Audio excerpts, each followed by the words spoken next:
What's up, everybody? Welcome back to another episode of the Rock of Truth podcast.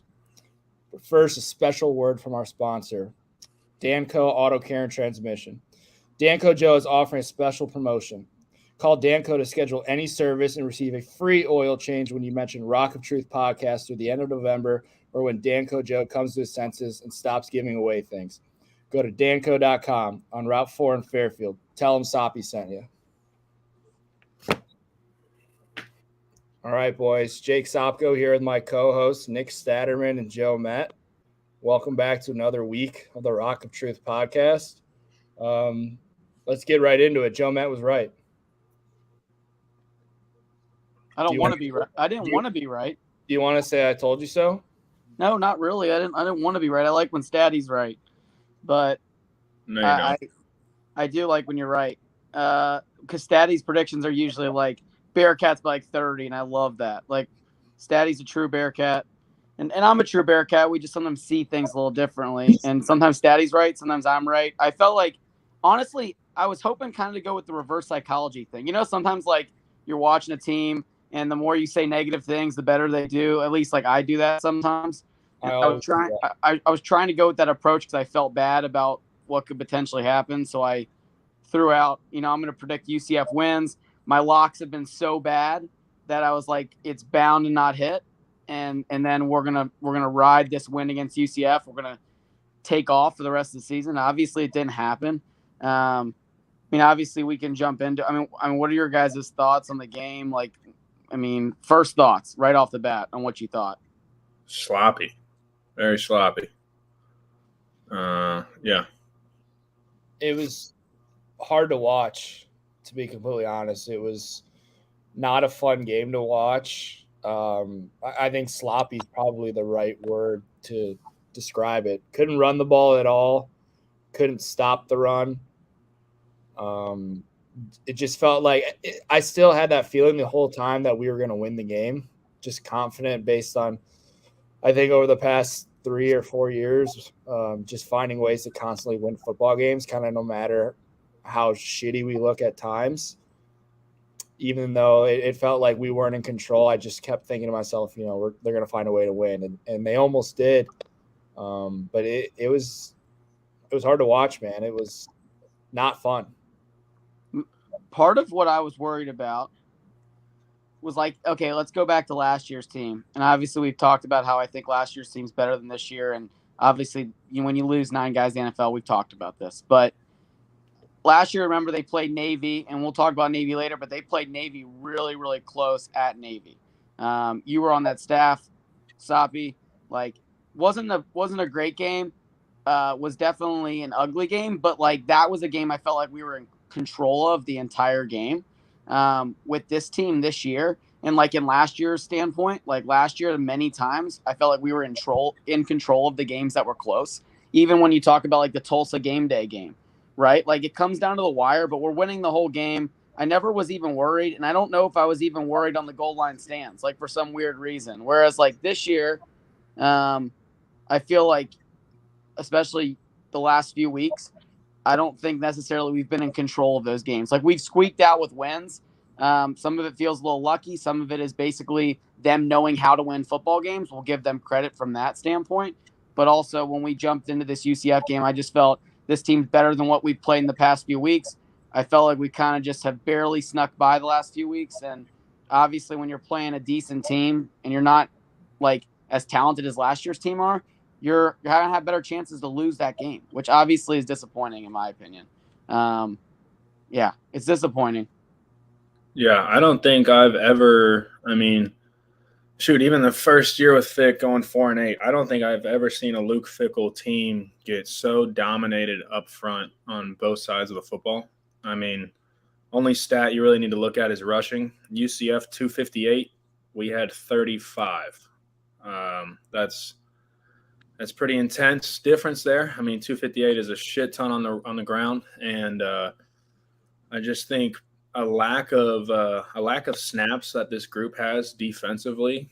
UCF Malzahn does a lot of eye candy, a lot of just trying to trip you up, get your get your assignment thrown off that eye candy, those motions, and a lot of lateral movements. And UCF, they always have speed, and I think that's something that kind of surprised us to start out the game. And I think we were then getting crushed so bad on the outside zone runs that then later in the game we were so worried, at least up front seven, about the outside flow that we couldn't even play vertical. Like we're not even firing off the football, kind of catching blocks, working left and right.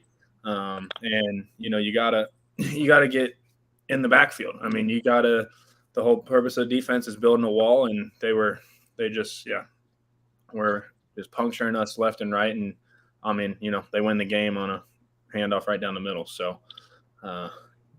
yeah, I think that's a good breakdown. I was curious to hear your point, so I'm appreciative that you brought that up. Do you think it's just a lack of experience up front? I mean, you have Malik out, and obviously Jabari being out is bigger than people probably realized. I mean, that's a huge loss, and you can see up front. But do you attribute a lot of that lack of success last weekend to just inexperience?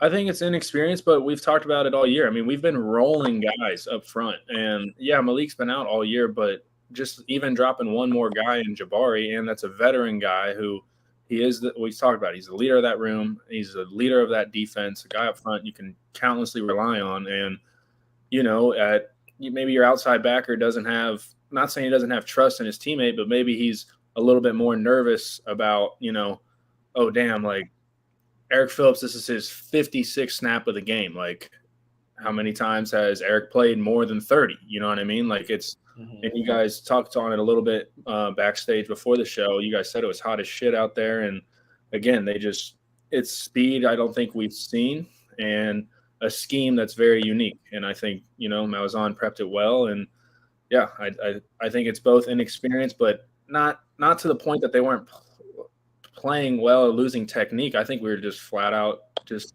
exhausted. And that's something that we just have not seen in a Luke Fickell football team.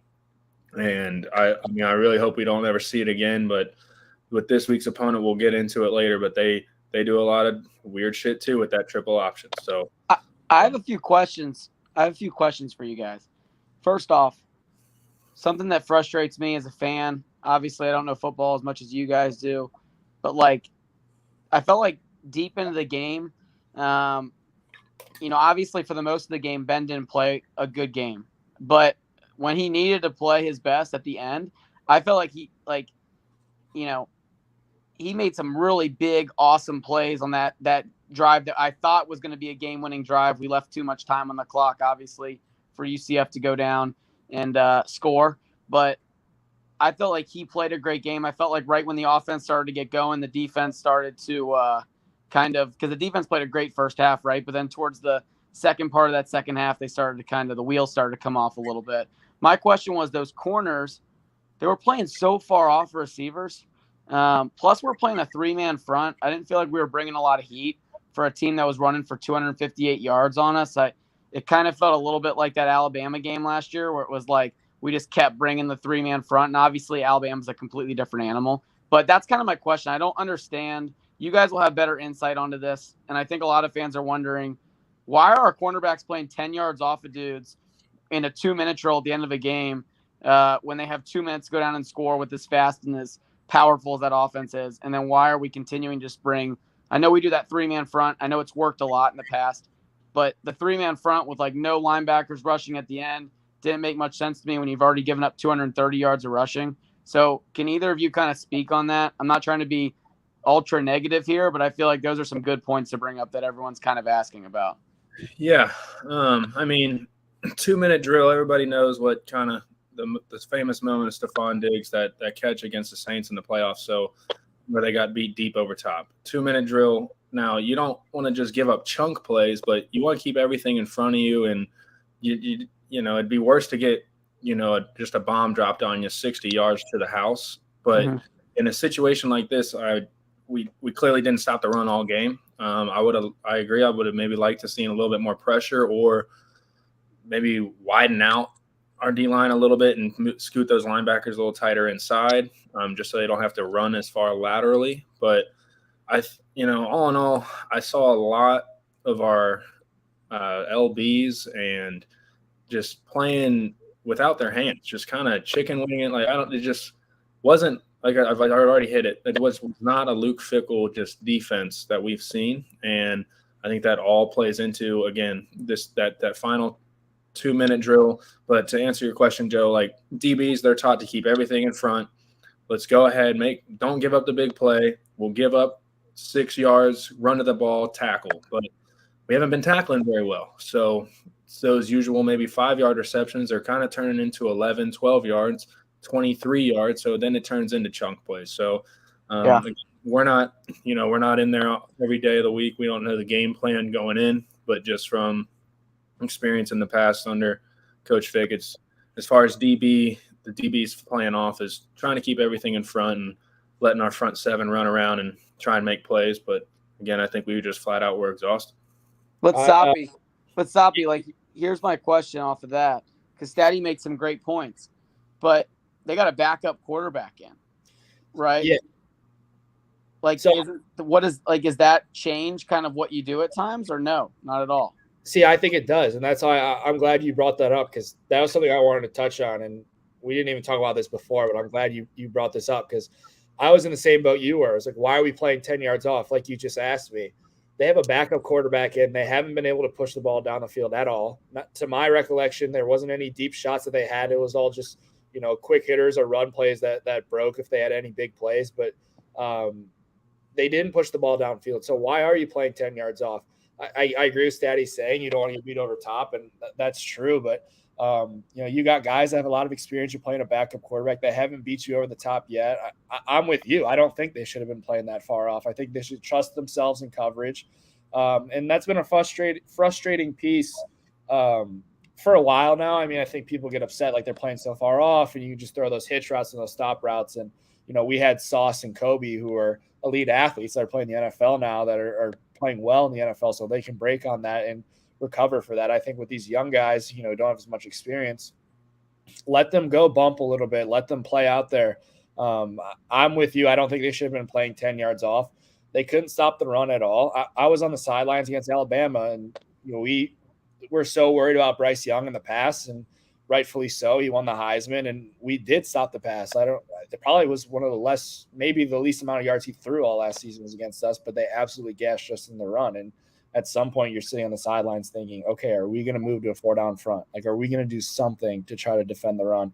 And we didn't make that move against Alabama. And you thought maybe at some point against UCF, I was thinking the same thing. Are we going to make a change? Are we going to go to a 4-down front and try to stop the run? And, they feel comfortable with the defense that we run. And I would have liked to see them make a change, but I don't make those kinds of decisions. And there's people a lot smarter than me that are out there. So, but yeah, to your point, I think it's with a backup quarterback like that who really didn't do much. I wouldn't have been playing so far off, and I would have thought about moving to a defense that was better against the run, because it felt like they could run at will, and it was frustrating.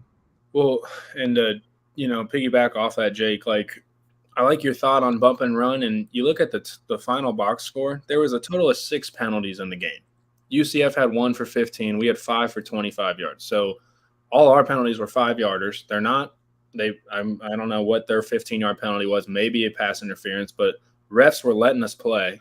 So why not, get Shep, who's a scrappy DB. Yes, I think that's also part of why you play off is now so much in football is chuck it deep and let's hope for a flag. Like, you see that shit all the time in the NFL, and it's a different penalty. It's a spot foul, but regardless, like, kind of feel the flow of the game. Go ahead, Chad. The one penalty was on the play where Arquan. Oh, that's right. Where Plumlee got the concussion, and then somebody from UCF headbutted Walt Stewart with their helmet on. That's right. That was a 15-yard penalty. Thank you. Tough decision by that UCF player, but again, so they barely even had a freaking penalty. So I agree. Maybe go up, bump and run, force. I don't know. It's frustrating, but I do see both sides. Playing it safe, keep it all in front. But in a game like that, there's only 5-6 penalties thrown. Let's let our athletes play on the edge and Let's go make a play. And, we're talking a lot on defense, but offensively, man, we're dropping the ball. We are dropping passes left and right. Mm-hmm. We get a catch there by Scott, and it might be game over. Yeah, that was shocking, honestly, to see him so sure-handed drop that. The offense couldn't get into rhythm at all, and couldn't run the ball whatsoever. And the more I think about it, correct me if I'm wrong, they haven't really ran the ball that great this year. Other than the numbers, I feel like are a little bit twisted because Chuck's had some big hitters and stuff like that. And for the past couple of years, it's kind of felt like we could run the ball at will. And we haven't been able to this year. And I think what probably people are thinking is such a big aspect of that. And I think I said it week 1 was Dez was such a huge part of the run game for us. And not even the fact that he's athletic and he's a good runner and he could pull it and do all that, which is great. And he was really good at it. And that helped us a lot. And just that threat of a running quarterback changes the defense. But I think too, just how he was able to fix things. There were so many things up front that were messed up that Dez just being, having so much experience, being as cerebral as he is, would fix it on his own. Fixed a lot of the problems that we had. And, he's not back there this year. And maybe that has something to do with it. I don't know. They need to find a way to get the run game going because they couldn't run at all. And I'd love to touch on this. I'm sure everybody else who talks about the Cats has touched on it is like, what the hell is going on with Corey Kiner? I don't know. I was watching the whole game. Apparently Vic said he wasn't hurt. There's got to be there's always a background story. So I don't know what's going on. I think he's clearly Chuck and Monty are dynamic and they've been good this year, but I think it's different. You can tell when he runs the ball, it's different. He's always falling forward. I don't know if he has good hands. I don't know if he can catch the ball. I don't know if he's any good in pass protection. Maybe those are things that he struggles with. I really don't know, but I just know when he runs the ball, it looks different. He looks like a different back, and I would have loved to see him in there. Those are the two things I've heard, Jake, were that they got to a point where they threw the ball so much, and they only ran 14 times the entire game. They threw the ball so much that they were just more comfortable with both pass protection and the receiving threat from Monty and from Chuck that Corey just kind of, how that can get. I mean, there were games you should have been in and you just got shuffled out. No, and, it happens. Yeah, 100%. And that's something that people don't. Yeah, exactly. There's a thing that people don't realize is like people like I was talking about, like getting Josh the ball and getting these people the ball. And you have game plans, but sometimes it just gets lost in the shuffle of the game flow and things. But I think for him to not even take one snap, that's an issue. We don't even attempt to establish the run on the opening drive. We don't even attempt to run the ball. Like, I don't understand. We've done that in a couple games now. It's 3 straight pass plays. Or it's 1st and 10, 2nd and 10, incompletion. All right, 3rd and 10, let's run the ball, let's go punt. All right. Like, what are we doing? I just don't understand. And you kind of hit on it a little bit. We got to do something with our freaking tight ends. I mean, these dudes are preseason on a list for the best tight ends in the nation. And we're trying to run the ball in the A and B gaps. Like, let's get our 12 going. Let's get to the edge. I know you can say maybe Wiley isn't as great of a blocker as Lenny T. I believe that. Okay. But still, can we run the ball behind these guys? Try to even establish it. It's just, I don't know. We're not going to win a ton of more games if we flat out can't run the ball and we can't score more than 21 points. So I'm frustrated that we don't even try to establish it. And when we do use Wiley in the rare form, the dude produces. So I don't understand. I'll tell you what. I believe though that our guy Metz is coming back to right guard this week. They're moving O'Quinn over to left guard. I think Brendel can. Chad, can you confirm that Metz is going to start this week at right guard, establish the run? I can neither confirm nor deny what I saw at practice on Tuesday. Okay. Heavy emphasis on I cannot deny what I saw at practice on Tuesday. Okay, and we all know that boy, no matter what he does in pass protection, I know he's had his problems. That boy run blocks probably better than anyone on that offensive line. He He's He'll hit- 6'10", 340 pounds with a six-pack. Yeah. I hear you guys, but if we can't run the frickin' football against Navy, we got some issues. We have problems. We have serious issues. And next thing I want to hit on is that I would disagree there, Statty. That's the one thing they do well. They're pretty good against the run. They can't defend the pass. They're top 20 in the country in run defense at like 3.2 yards per carry. They are an absolute disaster against the pass. Their pass defense is a train wreck. I didn't know that either, Statty. Just to make you feel better. I feel fine, but just regardless, if we can't run the ball against a military academy, we got issues. I don't care what the numbers say. They've always been horrible against the pass, but regardless, if we're going to bring number 3 in the game, can we do more than just run read option? Because they ran 9 blitzers at us the one snap he was in, and what do you know? It's a TFL. Like, no shit. So if we're going to give the guy an opportunity, can we just give him maybe some more snaps or just keep him on the sideline? Yeah, watching it, can he throw? And I think we all, I don't. If we're just going to run the ball, then why even put him out there? Because it's engage 8. They're bringing 8 to 10. Like, they don't even need to play coverage. Were you calling for him, Joe? Were you looking for 3? Honestly, I said in our text message, because I am a Ben Bryant fan. I like 3 a lot. I think he brings something different to the table. I think we need to trust our head football coach who got us to a college football playoff, and some of these guys on staff who are really smart to be able to differentiate who's the better thrower of the football, who's maybe not the better thrower of the football, who's the best quarterback for this team, who's the best leader for this team. I think all that goes into play. I don't think it's just about, like, obviously, is 3 more electrifying than 6? Maybe. But at the end of the day, like, can 3 throw the football like 6? Can he make reads pre-snap? You know how all of it goes. I don't know enough about it to talk about it, and I don't think I know enough about it to call for 3 to be the starter. I think towards the end of the game at UCF, I did send a text to you guys saying, if we go 3 and out here, do you think about putting 3 in the game just to see what happens? And they went right down the field and scored a touchdown, and then they went down the field this next drive and scored another touchdown. So it's like, okay, right when I say that, they go do something really, really good. That's what I texted too, and I'm not a guy to pull people. You guys know that. Like, Fickle and Gino are the same way. Like, they let dudes ride it out, which I really respect. But we were down 12-6. Like, nothing was going. Ben wasn't having his best day.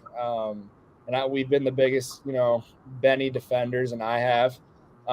It just, the O-line wasn't doing him any favors. It didn't feel like he was having great pocket presence. There were a couple, he made a couple throws like into cover 2 and stuff. And it's just kind of like shaking your head, like, what are you doing? But I will give him credit. Like, that guy, what you want in your quarterback is he's got a short memory, man. Like, he made a couple throws. I'm like, Benny, come on, man. Like, what are you doing? And then he just, like, no fear, rips a whole shot, and it's perfect. Like, he doesn't let the last play affect the next play, which is huge in the mindset of a quarterback. But either way, it just didn't feel like there was a spark. It didn't feel like it was his day out there, and they were down 12-6. And you said it, and I said at the same time. I was like, if they don't score here, like, it might be time to throw in Evan there just for a spark, just change something up.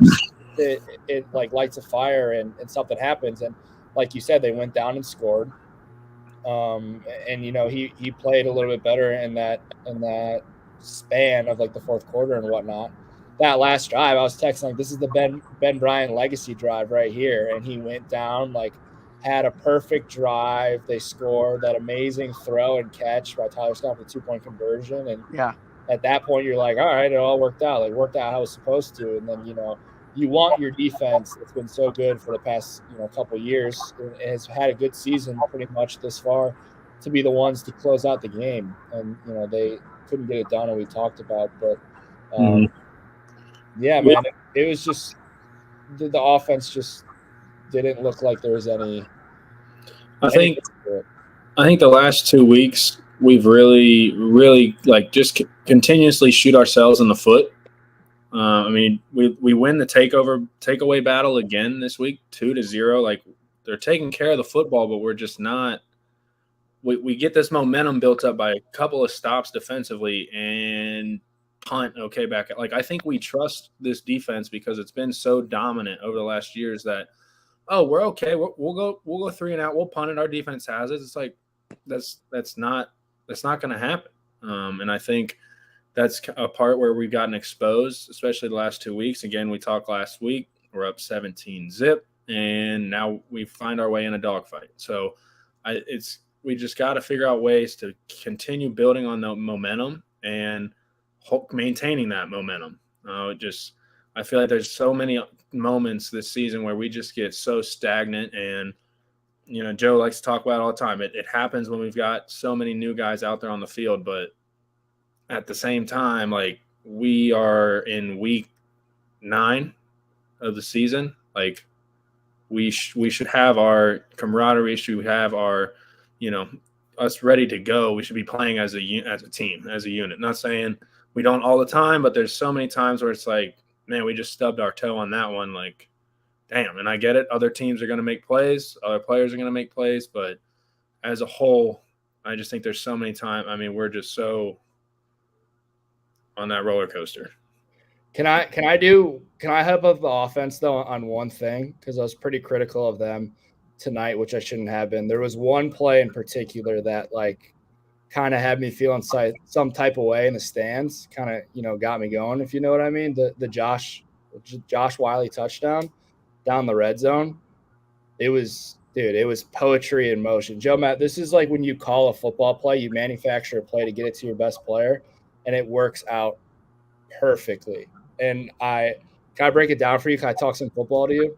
I'd love it. Yeah. So I actually saw a great clip of Bearcat legend Tony Pike breaking it down, and they had him like highlight and everything. So like they're in 3-by-1, right? So they're 3-by-1. Josh is 12 personnel. Where we at on the field? Oh, I need it all. All right, so we're in like I don't know what it was, maybe like the 16-yard line. We're in 12 personnel, so we have 2 tight ends, right? We're in 3-by-1. Lenny's attached backside. Okay. So when you have your tight end attached and 2 receivers to one side, a 3-man side, that's called like tray. The formation's tray. Joe, tight end off. It's called trio, right? Tray, trio, tight end off. So Josh is off, right? So that way we can motion him like we always do. So you got your 2 receivers to the one side. We motion Josh across, right? And in doing that, the corner bumps out on the backside, and now he's off and playing with outside leverage. And we're about to run Josh on like a quick hitter, like post route, right? So it works out perfectly. So you got your 2 posts to the front side. Then he takes the snap, looks off the safety perfectly. Lenny, who's attached, runs a flat route, so that pulls the linebacker out of the window. And then you got Josh one-on-one with a corner with outside leverage, gives him a head fake one way, cuts across his face. Ben looks off the safety that goes one way to the 2-man receiver, comes back to Josh, put it up high where the 6'6" man can get it. Perfect throw, perfect catch. Just a beautiful football play, dude. That's like poetry in motion. Like sometimes when like football plays work out like that, like it just gets me going. Probably like when you're out there and you're watching like, a basketball game and you got the perfect pick and like the backdoor cut, and then the extra pass and all that when it's just poetry in motion. That was the best looking football play that I've seen of them all year. And like, it was unbelievable. And then Josh hits that like, fake gritty or whatever it was to celebrate. That was the best play that they've had all year. Hey, that's great analysis by you, by the way. Anytime you get 81, the football in the red zone, good things usually seem to happen. So I'm hoping in the future we tend to do that a little bit more here in the next few weeks. What about you? Yeah, I mean, you want to try to like manufacture ways to get your best players the ball, and sometimes, like we talked about before, like sometimes things just get like lost in the sauce and in the flow of the game. But that's what they were trying to do, and it was executed perfectly, and it got me going, man. Before we head on to Navy, just a quick, just a live update. Bearcat legend Chris Moore with a nice receiving touchdown tonight just happened to tie up the game. So once we get off here, tune in to Thursday Night Football, watch that man SEMO. Hopefully get him another tutty, but Bearcat legend still just balling out in the NFL. Gotta love to see it. Speaking of Bearcat legends. Do we want to get in Navy and bring on our special Bearcat legend guest? Yes. I was going to say real quick, if you guys ever want Chris, like that's my guy. I can get you Chris Moore. That'd be All awesome. His dream after his pro football career, move back to Cincinnati and run his own Skyline franchise. Really? That's legit what he wants to do. That's awesome. Got the money to open up a couple of them, probably.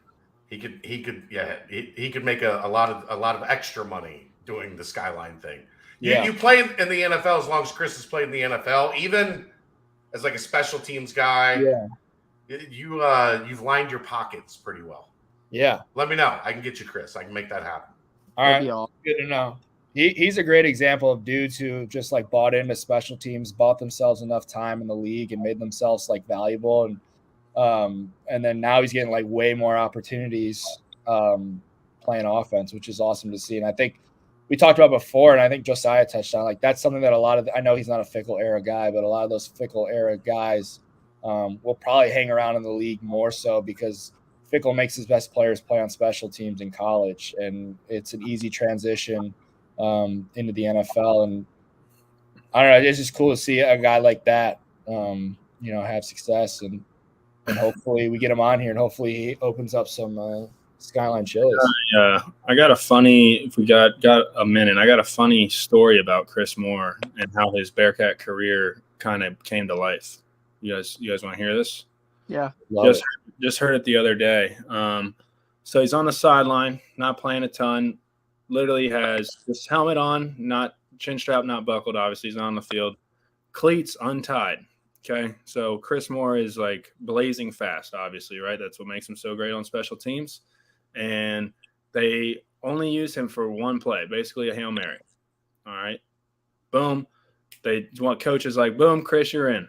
Okay, goes in, doesn't even buckle the chin strap. Cleats are still untied. 60-yard house call. Never leaves the field the rest of his career. Isn't that something? That's awesome. I feel like that could have been something like that would have happened to Soppy if he got his chance. You never know. The world may never know. Speaking of special teams, can we get like one of the greatest Bearcat special teamers of all time in here? Yeah, dude. Let's just throw him in here. We'll bring him in here. We'll talk Navy, but we have a special guest. We didn't even hype it up, but he's a close friend of the Rock of Truth.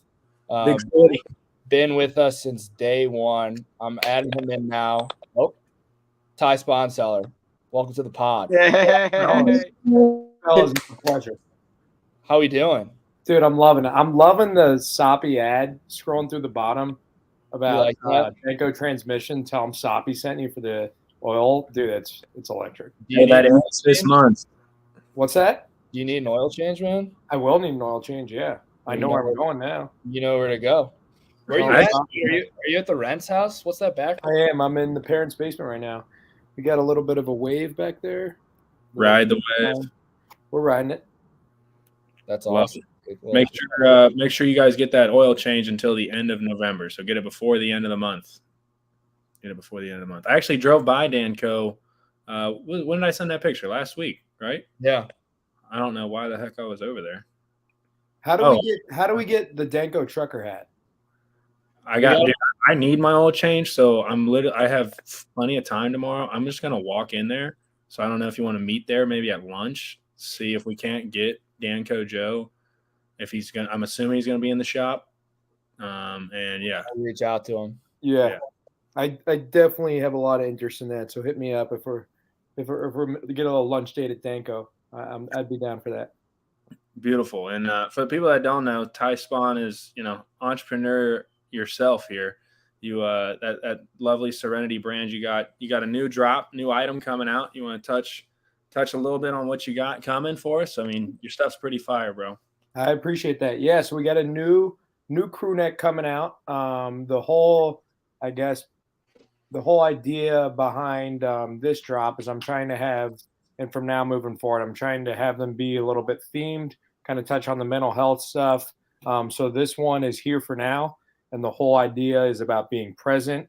And I think especially for a lot of times for people our age, we get very future oriented and we're so focused on, where we're going, what what we want in life that we don't have yet. And what Here for Now is basically saying is it's good thing. It's a natural thing to have goals and dreams and things you want to accomplish in life. But if that's the only place that your mind's at, and you're not here right now, you miss out on the amazing opportunities that are happening in your current life and all the amazing people and things like that. So that's kind of the whole idea behind Here for Now. Talking about being present, you currently are coaching the Mason Comets high school football team where you played high school football. You've done an awesome job. The staff there has done an awesome job. It's been one of the best seasons I can remember in Mason football history. You guys are 9-2 currently, headed to Springboro tomorrow in the second round of the playoffs. Can you just touch on? Can you give us a little bit of a rundown of tomorrow's game, like being present in the moment, getting ready to, not worrying about round 3, but just worried about right now, where we're at right now, and getting a win tomorrow night? Yeah, for sure. I mean, I think once you get in the playoffs and really any football season, it's a 1-0 operation. So we got Springboro, and this is actually an interesting game because forever we would open up with Springboro. So like all off-season training, it's beat the Borough, beat the Borough, beat the Borough. And recently that game is no longer on our regular season schedule, but still the Springboro game is kind of a legendary game for the people that have played in Mason. So there's definitely a little bit of an increased excitement there. I know for me, especially my senior year, we beat Springboro in the regular season, ended up playing first round of the playoffs, and they beat us on our home field. So I know for me that's pretty motivating and pretty cool to get to go up against the team that ended my high school career. But yeah, no, they got a good squad. They're very well coached. I think one of the reasons why that Mason Springboro game is always such a good game is the teams are very similar. Not you won't see a bunch of Division I talent, crazy athletes, but they're both teams are well coached. They're very disciplined. They play hard. They play together. So it'll be fun. A lot of similarities between both squads. They got a really good offensive coordinator. Breaking them down this week. Some of the formations, the motions, you can tell it's pretty fun to study high school film. It's kind of easy to tell, okay, which OCs really know what they're doing, that have some experience, and who doesn't. And I think out of our games this year, the two OCs, the two offensive schemes that have jumped out to me would be Springboro and West as far as their play design. So it'll be a big challenge for us. I think the guys are up for it, and I'm looking forward to tomorrow night. Can you talk a little bit about, like, you're out of football for a year or two or whatever it was? I don't know if I ever even talked to you about coaching before. It was something that you just like randomly brought up one time, and I was like, oh, okay. And then it sounds like something that's like you've really like, I don't know. I was like, yeah, like I'll coach, like whatever, but like you've really dove into it. It sounds like it's something that's been like really rewarding for you. Do you want to just like talk about what the experience is like coming back, coaching your alma mater, and just, coaching in general? Yeah, for sure. No, I love it. And it's obviously really cool for me to go back and coach at Mason. I use the term give back, but it's not really how I feel about it. It's actually done a lot more for me than I think that those kids realize. Being back there, it's fun. I'm coaching for Brian Kastner, who I played for. A lot of the staff are guys that I played for. And yeah, I think, after going through college and then, going back to the high school level, it definitely took a little bit of an adjustment just to get back to that level, but it kind of brings everything back full circle. Kind of makes you realize the stuff that's important. Obviously it's a very different level than, playing at Cincinnati, but that's not necessarily, always a bad thing. It's really pure. You got kids playing on a team that have played together since second grade. Guys just playing for their community. So it's been a lot of fun. And I think being a younger coach, that's definitely something that I try to build off is have a lot of energy, have a lot of passion. And then I also think too, being fresh out or somewhat fresh out of playing career, I feel like I've been able to relate to the guys a little bit. And at the end of the day, what I want to do is try to give those guys the most confidence as possible. I try to instill confidence in them, and I want them to play confident out there, and just bring a lot of energy and passion, and it's been a blast. I got really good group of senior safeties that I've had the opportunity to work with, and definitely don't want it to end. We've had a really good time this year.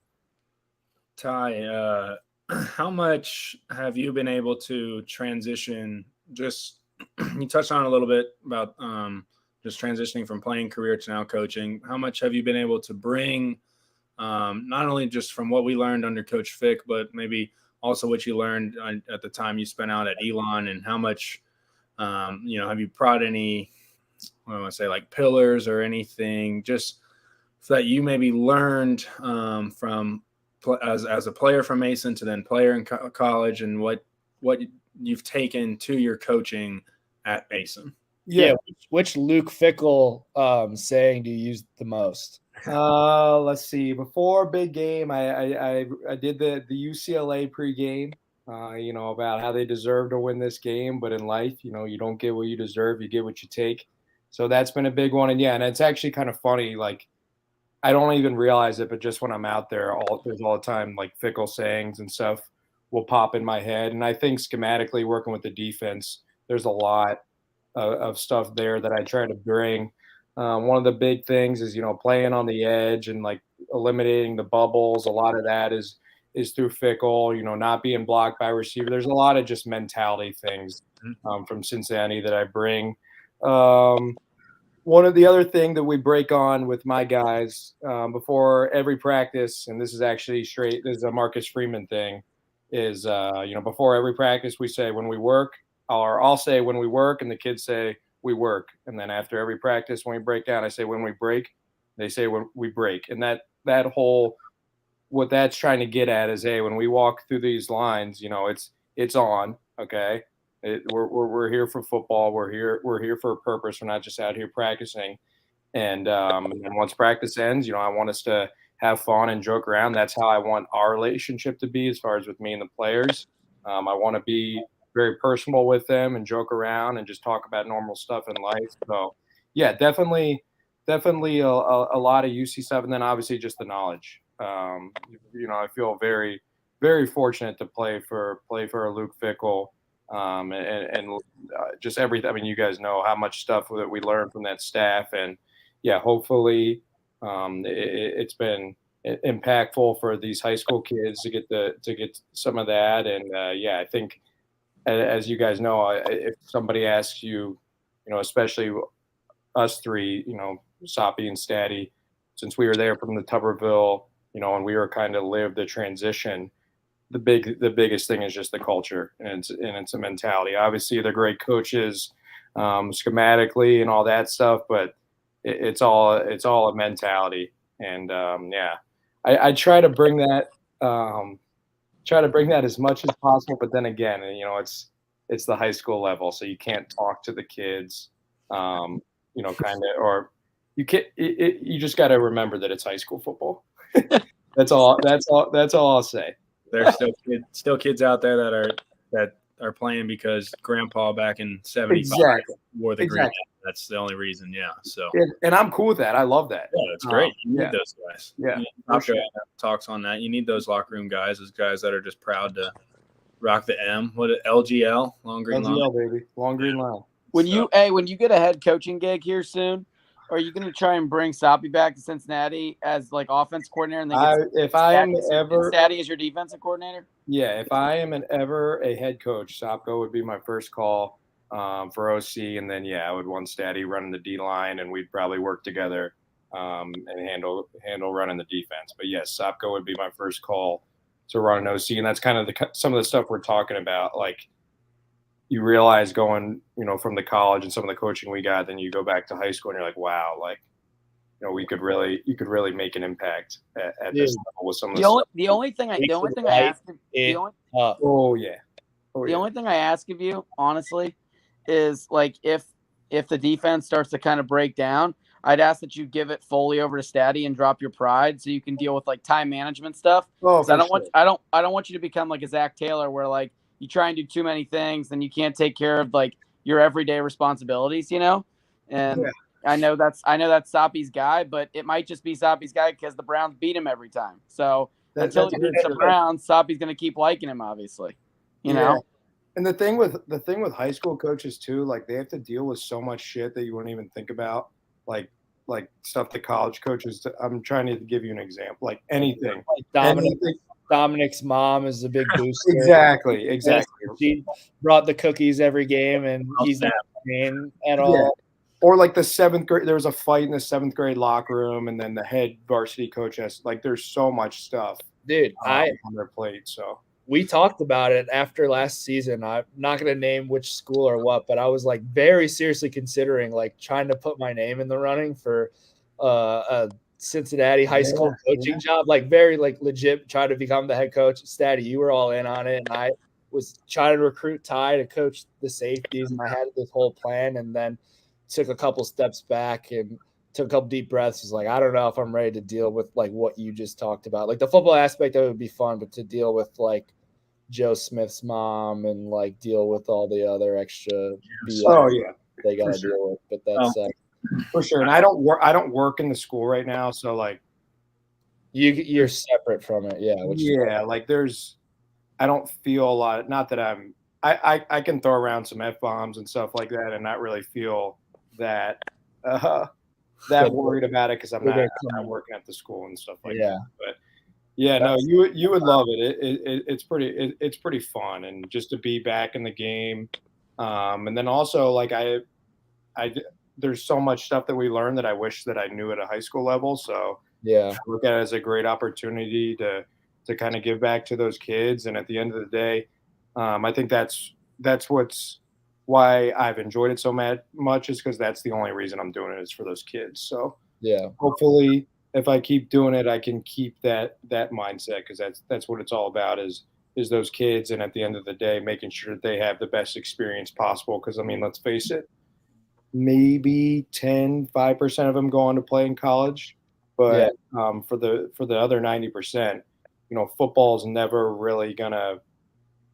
It'll obviously do stuff for them from the mentality and the life lessons you learn from it, but you know what I mean? You're not getting a scholarship. You're not getting anything paid for. So I want the kids to have the best experiences possible, and I want to teach them, how to compete, and I want to create a brotherhood. So high school football definitely has a lot of benefits. Yeah, and Ty, I love that. I mean, you can tell that you're passionate, your heart's on fire about it, and that's awesome. Really proud of you, dude. It's really sweet. Like Joe and I got to, see you guys take on the Firebirds, and you guys put up a heck of a dog fight. Ball just literally wouldn't bounce in your guys' way in the third quarter, but second half got out of hand a little bit on us. don't need to get in depth with that. But you continue to talk about this mentality, and our opponent this week is Navy. Just a very unique opponent. And can you talk a little bit just on the mentality of what it takes to play a monotonous offense in Navy, that they're going to run the same 7 plays to the left, to the right, down the middle, out wide? Like maybe talk a little bit, maybe talk how it's not about making the big play. Honestly, the biggest plays is doing your job on first, second, and third down. Yep, exactly. And you hit it right on the spot. That's when you go against a triple option, especially a team like Navy, it's just all about doing your job. A lot of times during that week, we wouldn't even have a football out there because it doesn't matter. You're looking at your key and you're going where your responsibility is, and nothing else matters. And usually against triple option teams, that's when you get in trouble, is when you go and try to do someone else's job. So personally, I always love playing against triple option, especially as a linebacker, because one of the hardest things about linebackers, you have to play against the run and the pass. So that kind of, the pass, you're not really worried about as much as far as them getting out. When they get out in trips, I have to drop this. When they are in dubs or in their 2x2, we're doing this. So it kind of simplifies it a little bit, and it's pretty base football. You're just reading your key. Like you said, that's the biggest thing. You just got to do your job, and there could be 10 plays that go by when you feel like, all right, I'm not doing anything. I'm just, running with a guy. I'm away from the play, and that's when they hurt you. Is when you take your eyes off your guy and try to go do somebody else's responsibility. So, Yeah, I think for the Bearcats going in, that's their defense. That's what they're going to have to do. They're going to have to do their job. Yeah, I think as far as like schematically, like I said, it's usually pretty simple. You'll have a guy on the dive, you have a guy on the quarterback, you have a guy on the pitch, and I think the biggest thing and what we did at Cincinnati, which allowed us to have some success, is kind of mix it up a little bit. And when I say mix it up, I'm not saying like necessarily mixing up the front or mixing up the look. These are mixing up the responsibilities. So rather than the quarterback or rather the linebacker going to the quarterback in the end, pinching down for the dive. You have your every once in a while you have a call where the linebacker goes straight for the dive and the end stays on the quarterback, or vice versa. You have your overhang edge player. He's going right to the quarterback now, and your linebacker scrapes over top for the pitch. And that way you're kind of mixing it up for them because, again, if you just sit in the same thing and you're doing their same responsibilities, they have good coaches and they'll see that up in the booth, and all of a sudden, they're cracking the pitch guy now and you don't have an answer for it. So that's the biggest thing I think with Navy is you got to do your job and you can't get bored doing your job. And especially for those guys in the back end, they'll run dive, and it'll lull you to sleep. And there's someone up there in the box watching those deep safeties creep up. And that's when they pull it back and hit you on a deep shot. So I'm glad you mentioned the dive. I had a conversation with a guy on Tuesday that he's coached a little bit. He's all right.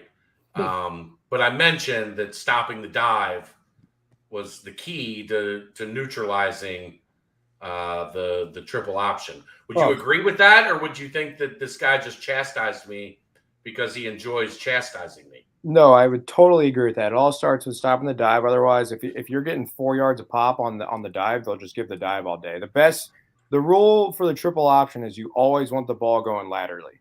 Okay, so you stop the dive. Now you got to go laterally with the quarterback. Okay, then you want the ball going on the pitch. You always want to. You never pass up a phase of the option. You stop the dive, quarterback, pitch, and you want to keep that ball going laterally.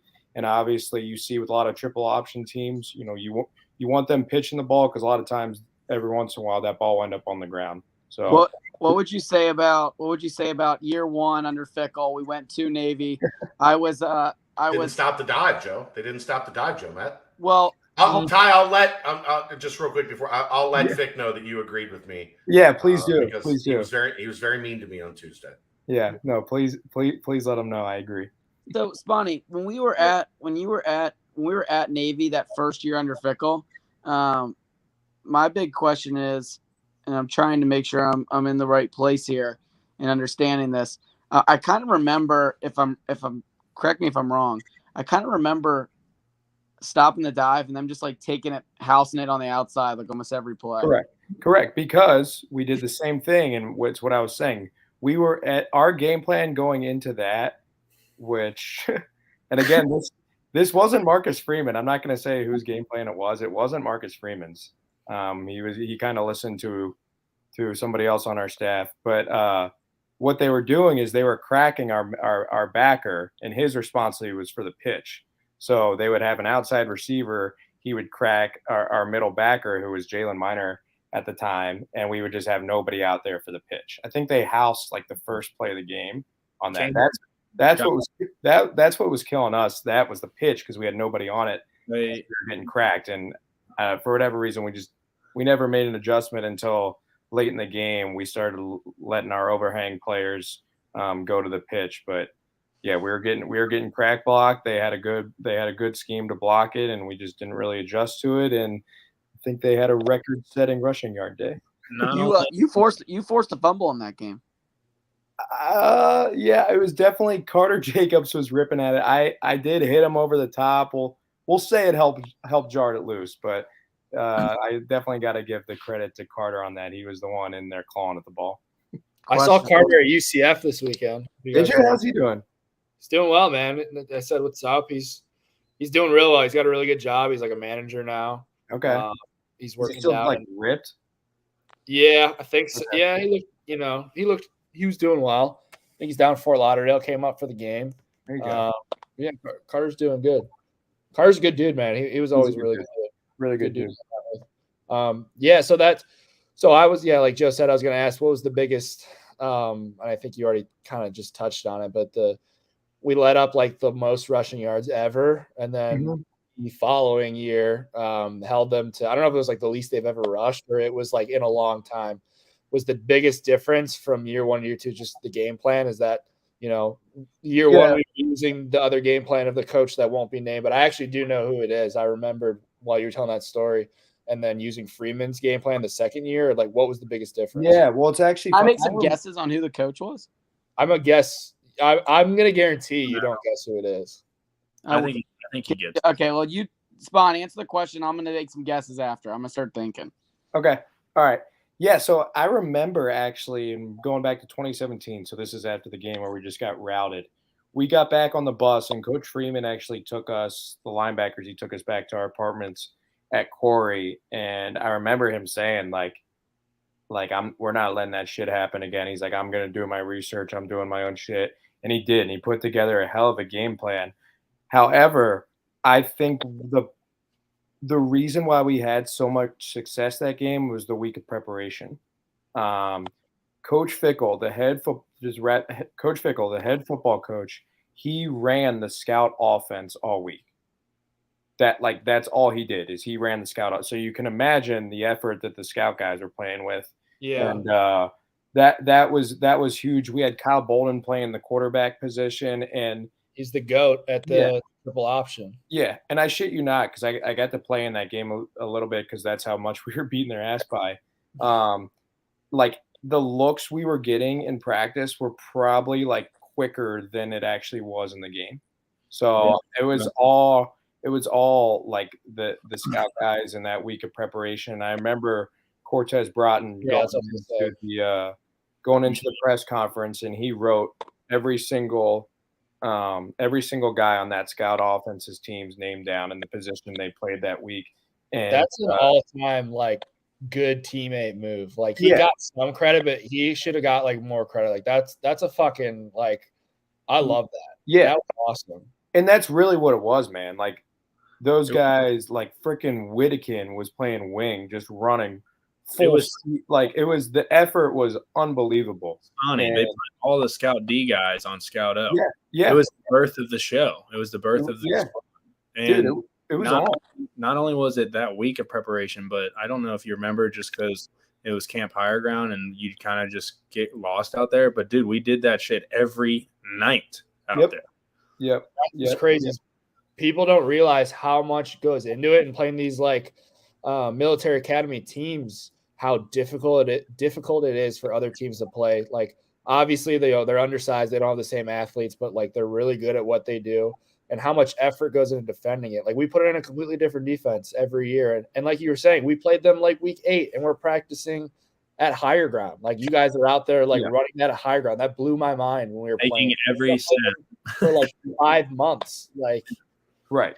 Yeah. And I think obviously after what had happened to us in 2017, it was a big emphasis on the staff that we were going to shut. And I think we shut them out, or there was some stat that game that was their lowest rushing yards ever. Lowest yards ever. After we gave them their highest. Yeah. Yeah. No, that's it. But again, like I definitely think the difference was the preparation won by Coach Freeman, the defensive staff, but I'll always take it back to Luke Fickle running the scout offense. I think that's so. I thought that was pretty sick, and I think that's something it's a really cool story. And if you would have seen the effort and the mentality that scout team was bringing at us all week, like I said, getting out in the game, it was like, wait, what? Like this is it. This is Navy. Like Whittakin was running faster than this. His favorite saying that week was to Royer and Bolden was to keep the mesh tight and O-line to climb. Now he used a couple of explicitives. I'm going to keep it clean, but just he kept prefacing the speed. The speed he'd hold up the card in one hand. He had a bottle of water in the other, and just spray all of us. Just here you go, get a quick drop, quick squirt, and then right back out there. I mean, of the 100 and probably 75 snaps that we ran of that offense against y'all, we took about 173 of them. Well, yeah. Well, that's what I was going to say. Obviously, like when you're in scouting practice, the defense is rotating the ones and the twos. I feel like you guys had the same 11 dude just going full speed. We had the whole scout O line standing on the sideline. We had the whole scout defense ran the whole scout O that week. It was the funniest thing. Yeah, it's like Fick just loves defense. Just loves these guys. Yep. No, that was while you were doing that practice. I was on the opposite end, just hanging out. Drinking some water, picking my ass, just kind of getting practice. This makes so much sense. Yeah. So Tuesday of practice this week, it felt like everybody running the scout team offense was in black. Yeah. Yes. And I was like, what the hell? What the hell is happening? Our scout is too slow. Now it makes perfect sense that it was the scout team defense running. Yep.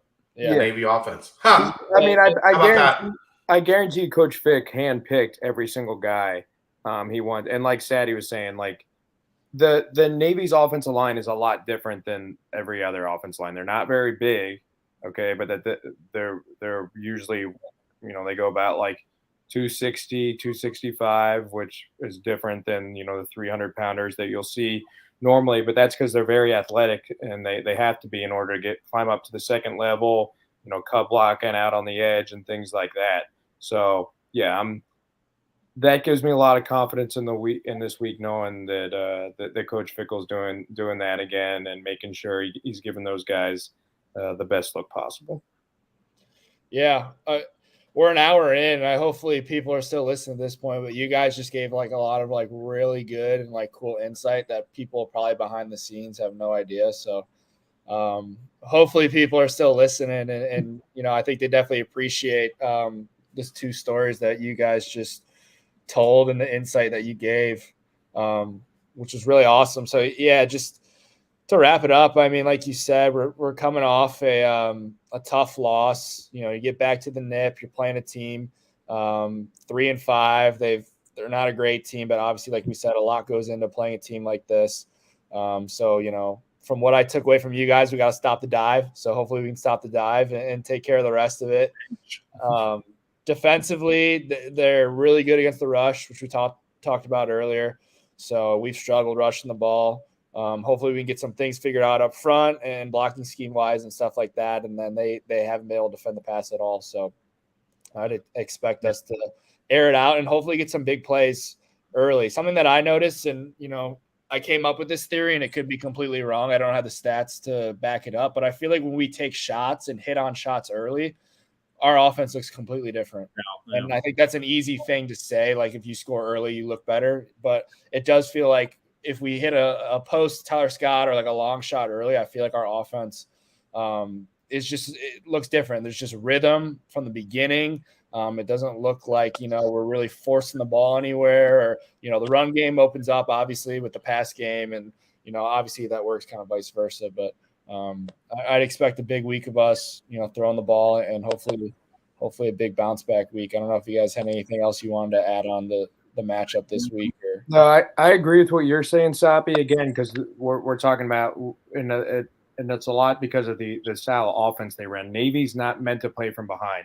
So if you can jump out on a team like Navy early, they're not meant to play from behind. If you can get them in gun, throwing the ball, it's kind of wrapped. So I think that's the key is to jump out early. Obviously, with that, how much they're running the ball, it shortens the game a lot. So if we can get some big scores quick and kind of get them offensively to add a little pressure that, hey, they can't just hand the ball off for a dive for 3 yards every play and then, and expect to get back in the game. I think you're spot on there. Yeah, that was always a great way game because they have a really cool stadium with like a cool atmosphere and they play highway to the danger zone before their kickoff and like they're in the military suits, their student section, like everybody's juiced. So it's a super cool environment. And then it's like a quick game. So you get to fly back and get home way earlier than you normally would. I always enjoyed playing out in Annapolis. But I know players are also so nice. Really? Yeah. I remember like they would be like, hey, like I like your tattoos. I'm like, what? Like about to block you or something. Yeah, I don't know. They always have good, except for those linemen, or it can be a little dirty. they blew out my boy Perry's knee that year in 2018, and when we went back on film, it was definitely an illegal cut block. So they have the nicest fans ever. Yeah, I've talked in the past about like some of the worst fans in stadiums I've been to. That is by far the nicest fan base I've ever been to. They were like full on rooting for like every time 40 stepped foot on the field, whether it was special teams. He got a few defensive snaps that game in Indianapolis in 2017. They were like rooting for 40. Like he'd make a tackle, and I was like high-fiving with Navy fans like during the game. So I don't know if that was just because we were really bad back then. I was going to say it's probably because the game was over. Like in the first quarter, they were like, oh, yeah, I feel bad for these kids. Like the infamous Joe Met story in the Horseshoe where the Buckeye fan like bought me a hot dog and like a beer. You know, like he was like, hey, man, like, sorry that you guys suck. Like here's some food and a drink. Just to hope you had a good time here. You know, like don't know if he would have been that nice if we were winning. But, hey. I mean, that's the way it should be. If fans are traveling to watch the game of football in your house, obviously there's some competitiveness, but show some hospitality. You know, it's a good thing to have schools travel and come to your stadium, and you should want them to have a good experience. So I love it. Do we have score predictions?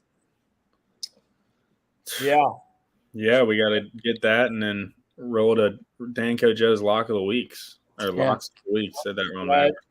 Navy's plus 19.5. Statty, you start us off. I gotta think of something. Dude, I don't even know. I want to. I'm so pissed off. Yeah, go ahead, Joe. You hit pretty good last week. So, Bearcats 31, Navy 21. God, I hope not. Listen, I hope I'm wrong. I think they're gonna play pretty good though. I think they're going to start out. I think they're going to be up. And I think just towards the end of the game, they might stall a little bit on offense. And Navy's going to have like a touchdown towards the end. I think 31-21 will be the score is my guess, but I don't think it's going to – that's the way the game's going to – I think it'll be more of like a 31-10, 31-13 score. So don't take the 31-21 as it's going to be a really close game. I think that's just going to be – score will look closer than it is. Yeah. I'm going to go 35, Bearcats 35, the Navy Academy 14. I think, like we said, big plays. They stink against the pass. Big plays. I think it's a bounce back. I think last week was like, a kick in the teeth. We probably felt like we were kind of invincible within our conference because we had won 19 straight. And again, always found a way to get it done, even if we didn't play better than the team that was out there. I feel like there was times last season and other seasons where we won, even though we played the worst game. And but we were able to win. And good teams find ways to win. And I still think we're a good team, but I think it'll be a wake up call. We're not invincible. I think it, maybe one of those things that it could have been the best thing for us by the end of the season. You never know. But regardless, I think they bounce back 35-14. All right, I guess that leaves me. Well, last time we played a team that was really bad defending the pass was Indiana. That's a long time ago now, but we were able to put up 45. In all our home games so far this year, we're averaging 45 a game. I don't know if we get to that number. I like you guys having us hanging around that 30. I'm going to give us all touchdowns, no field goals.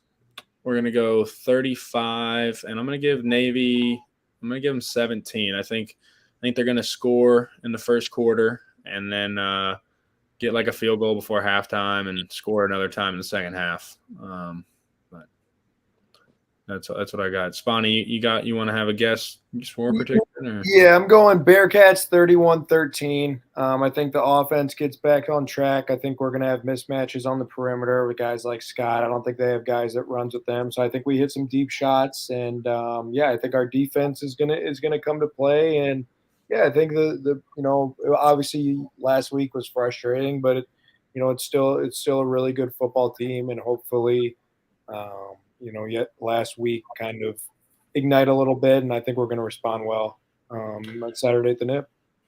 Only thing I haven't heard you guys mention, their quarterback was lost for the season last week. Oh. Yeah. So they are down to their second string quarterback. Their starter is out for the year. It's good to know. Okay. We haven't been great. Fortunate for that young man, but that's what I'm here for. I'm here to just pop in, I quick know. little hits, and then get out. I love it. That. Love it, Chad.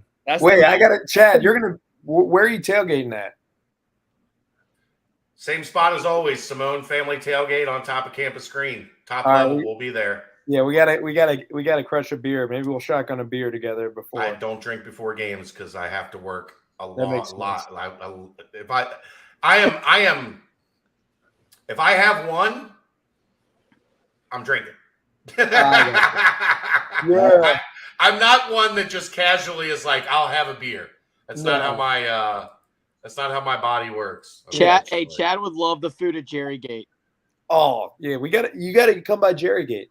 Chad, you got to get up above come above University Garage just to, check out the food. And I'm bringing food this week for the Simone Family Tailgate. It's my own tailgate special. Okay. You got a recipe to share, or is it a secret? Yeah, or is it? No, it's cheese coney sliders. Ooh. Okay. So you take the ground beef, you put the chili seasoning in the ground beef, cook it up. Cut up the hot dogs, let those cook in the mixture. Then you put a little Velveeta in there as a binder. Yeah. You slice open the King's Hawaiian rolls. Yeah. Mustard. Put down the meat mixture, and then the shredded cheese coney kind of meat on top. Mm-hmm. And boom, there you go. That's cheese unreal. Coney sliders. That's actually a wonderful idea. I came up with it just like screwing around for the Super Bowl. And they ended up being awesome. So that's kind of been that's my new tailgate go-to. I like that. Those do sound delicious. Yeah, maybe I'll put on the Bearcat Journal TikTok the steps. Yeah. The my TikTok is all recipes. Food. It's just food recipes, and I just like all of them because I love it. And yeah, you got to get on there. Those blow up. Mine are pretty much food and comedy, like stand-up, little short stand-up skits, and I get a lot of that too. That's it for me.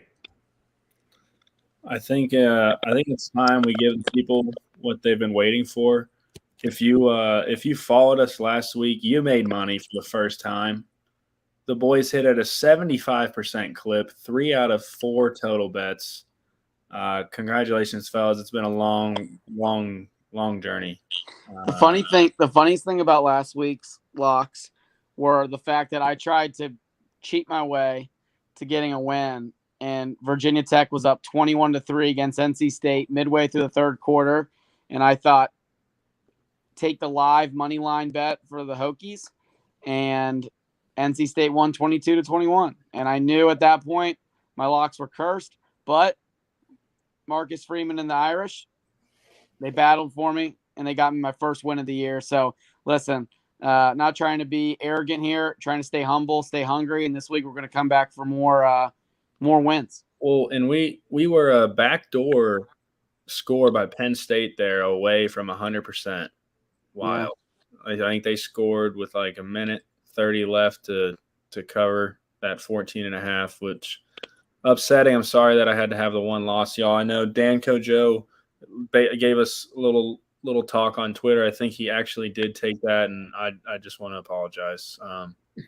But we're not all perfect. But here we go, Week 10. Some lines that kind of stand out is the first game I see on ESPN at noon on Saturday is the Ohio State Buckeyes are 38-point favorites this week.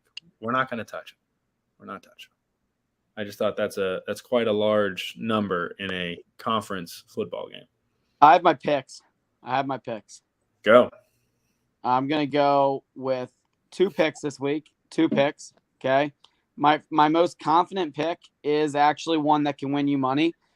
It's actually 2 weeks in a row going with the Notre Dame money line. They play undefeated Clemson. Clemson's played everyone super, super close. I think they're bound for a loss, and I think the Irish are starting to get a little bit better, actually. So I think Coach Freeman's gonna get a win this week for the Irish in South Bend against the Clemson Tigers. My second pick of the week is it's kind of a crazy pick, but I think the Penn State Nittany Lion fans are starting to get a little bit frustrated with James Franklin, and somehow, some way, crazy man Tom Allen and the Indiana Hoosiers are going to find a way to beat the Penn State Nittany Lions. Money line. Were you born in the state of Indiana? No, I wasn't. You said not that I know. All right. Okay. You Spot- do understand why I'm asking though. Yeah, I just keep picking teams in Indiana. I like that Indiana choice. I like both of them. Thank you. I was looking. I'm like, ooh, those are Thank you. spicy looking numbers.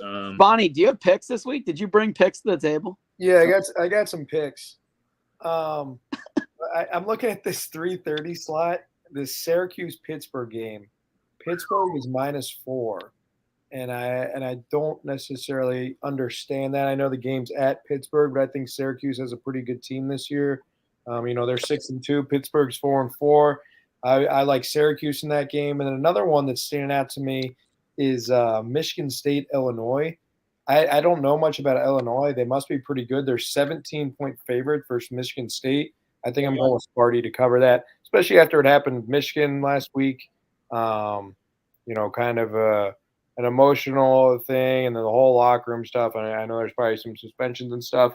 I like Sparty to come out and have a good game Saturday. I haven't watched any of Illinois, but I know they're supposed to win the Big Ten East or West, whichever side that Ohio State's not on, I forget. But I guess they got a really good defense. That's all I know. 9 points a game is what they allow. But yeah, they played Wisconsin, Iowa, Chattanooga, and Nebraska and Minnesota. So I think it's a little skewed. Iowa was a 9-6 victory. So all right. Well, that's a ballsy game to even touch there, Spawny. I like that though. Yeah, I don't know. 17 points. You just have a feeling. When you have when you have a feeling, you got to rock with it. Yeah, I don't know. I like Sparty. Maybe because it's green and white. The Comets are going to get a win. Sparty's going to get a win. I like that. Statty, who you got? Oh gosh, dude, I like a lot of these games today or Saturday. Wow, not today. I wish they were. Dude, I just think it's going to be another fun weekend of football. I mean, I try to just stay in looking at top 25 games. Noon, I like to start the day out with a blowout. I think TCU takes the Red Raiders of Texas Tech to the woodshed. I love that number at -8. At home, Texas Tech was a team that started out the year, thought with a little bit of momentum. They're now no longer ranked. They're 4-4. It's kind of falling apart. I like the Horned Frogs staying undefeated, and I like them covering that 8.5. Another game, I'm going to go 2 as well this week. I really want to take the Memphis Tigers because I don't understand how the heck UCF is ranked 25 in the country after getting destroyed by ECU. Yes, they beat us, but I don't understand how that gets them to jump into the rankings. Not going to be my second pick. I just thought that was unique. I'm going to go with my pick to win the Pac-12. I'm going to keep riding with the Bruins. 10:30 UCLA -11 at Arizona State. I like the Bruins. I love that quarterback and Thompson Robinson. I've said it before. He's just one of those players that wins you a lot of college football games and puts up a lot of numbers. So UCLA -11, the latest game of the night, and we're going to go with an earliest game of the day, TCU -8.5. I like that. I won on the Horned Frogs last week. Yep. They've been good to me this year. That was my lock of the week last year that hit. I was going through the board. Typically there's like a couple games, like random ass games that stick out to me and lines that I love. Didn't feel this week, man. I didn't feel that. The really only 3 games that caught my attention were the only 3 games I think will catch my attention when I'm watching on Saturdays. The big ones, the Tennessee, Georgia, that game's going to be unreal. I can't wait to watch that game at Georgia. The other one was LSU, Alabama at LSU. LSU's +13.5. I haven't watched LSU since week 1. When they lost, I know they're like hot right now and playing well, and but still they're playing Alabama, so that scared me a little bit. Clemson, Notre Dame at Notre Dame, night game. I think Clemson struggled the past couple of weeks. They found ways to win, but I kind of think they're frauds. That could be like the Marcus Freeman is back like in good graces, like with the rest of the world, if he pulls that game off. Freeman for president is coming back, so that could be a huge game. I could see them pulling it off. I hope they do. But what I decided to go with, I'm gonna take my action on the big game of the week, Tennessee versus Bama, versus Georgia, and I'm gonna take Tennessee to cover +8. I hope they win. Honestly, I think Tennessee. I'd love to see the Vols in the college football playoff. They're electric to watch. I think it's good for college football. They just came out. They're ranked number 1 in the college football playoff. I think that's good for football. I'm going with Tennessee +8. I hope they win, but I don't see them losing by more than a touchdown. So that's my lock. Just one. Love it. Awesome. I like that, Jake. I think that I think a lot of people are going to be taking the Tigers, and I just hope that they don't forget about what Brian Kelly has done against Alabama in his time as a college football coach. I think he got blanked 0 points and lost by like 40 in the Natty, and then put up 3 points in the other game. Yeah, he's on a different playing field now, dude. You watch out. He's coming. I'm telling you. So you're a Brian Kelly. October's for pretenders. November's for contenders. You're a Brian Kelly fan now. Listen, I'm not saying it. All I'm gonna say is, before we get off the air, I think that LSU is a way better place to be than Notre Dame, and I think they care more about football, and I think they're put more resources and more money into their football program, and I think he's in a better spot for where he needs to be, and I think he's going to succeed there. I do think he's going to succeed there long term. I don't think he's going to win Saturday, but I think he's going to succeed there long term. He's going to beat Bama eventually. I don't think, like, regardless of how you feel about Brian Kelly as a person, I don't think you can't not respect him as a football coach. I mean, he's literally won his whole career, and to see what he's done at LSU in such short of a time, too. I think he obviously. I obviously don't know. I've never been on the inside of one of his teams or anything, but I would be very curious to know, because he obviously does something right. You never been a part of his family? You never been a part of that? Yeah, I've never been his family. See, I was off on him in that when he was like, and I haven't even won all my football games yet. Come on, dude. I get that. I understand the respect for Brian Kelly, but that man shits his pants when Nick Saban's on the other side. Doesn't everybody?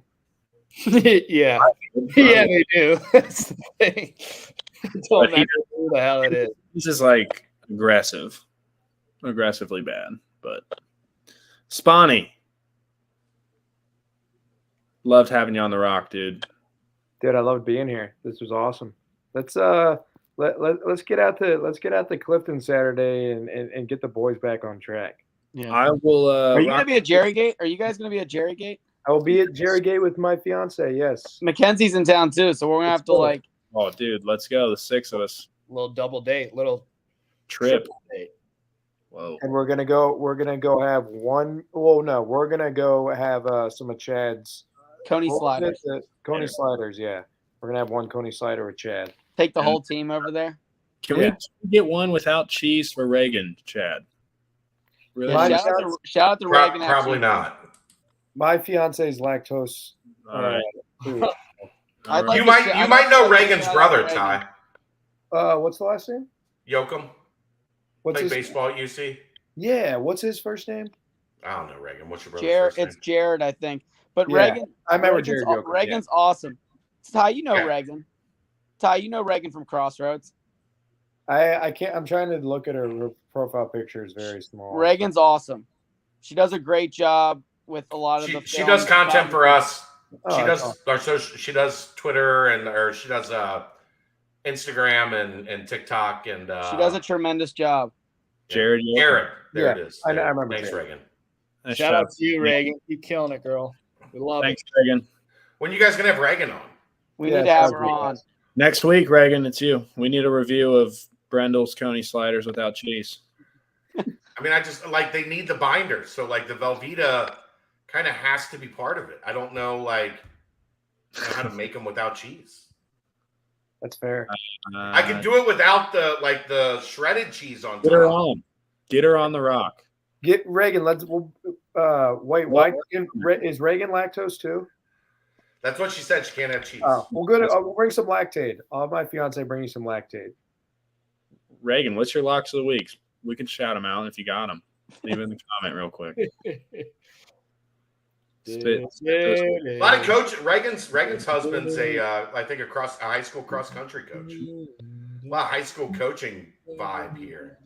Randy. Yeah, it really is, dude. I love Spawn giving his breakdown and showing his true passion. People forget that Joe Met works at a high school. He's about to be the next greatest female varsity basketball coach of all time. And Statty's out here every day training the next great pass rushers in the Cincinnati area. I'm jealous. I'm about to go sign up for the local high school down the road to coach quarterbacks because you guys had me inspired on this podcast.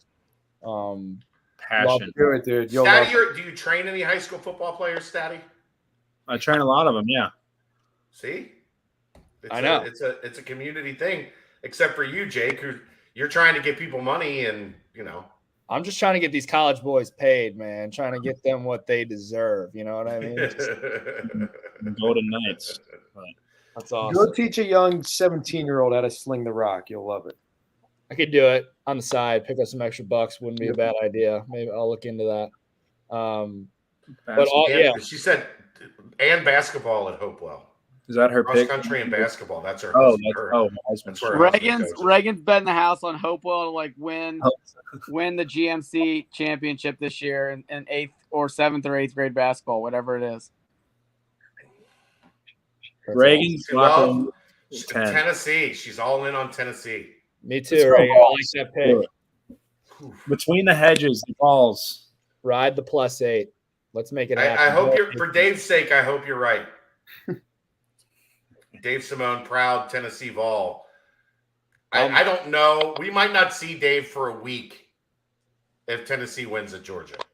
Yeah, that would be incredible, man. They're on. I think those random teams, like last year was us, this year it's the Vols, like those teams that just kind of break in, and it's fun to watch. So I've been a fan of the Vols since I won on them week 1 when I bet on them, and I didn't think they were going to. That was the one game, No. I've rode them since, but but I mean, you guys lost every game for 8 weeks. The Tennessee game was the one game you guys won. No, I'm on a hot streak right now. I feel like I'm. Don't bring me down with these two. I'm golden. You got to get the locks on the dock. Reagan, you're in on the rock next week. We're putting Reagan down. Let's. The rock is hot right now. We're killing it. Our locks are killing it. We'll tweet them out. Ty, really loved having you on, man. You brought a lot of great insight. Talk about what you're doing. Talk about the Comets. Your transition to coaching high school. Brought a lot of great insight about Navy. So, again, we appreciate having you on. I know we went a little long today, but I thought we had a lot of fun, man. We had a lot of good conversation. So, Ty, great to see you, brother. Absolutely. Good to see you, Chad. I'll see you Saturday, and I appreciate it, fellas. You guys are killing it. Keep it up, and whenever you would like to have me on, I will be more than happy to join you. So, all right. Thanks, Bonnie. Hey, beat the Burrow, baby. Beat the Burrow, baby. LGO. All right, fellas. What a week of the Rock. It was great seeing you guys. I'm excited to watch a win Saturday, and I'm excited to get back on here next week with a more positive, happy attitude. I want to rock. Rock. Let's go. Go Cats. All right, fellas. Have a great week.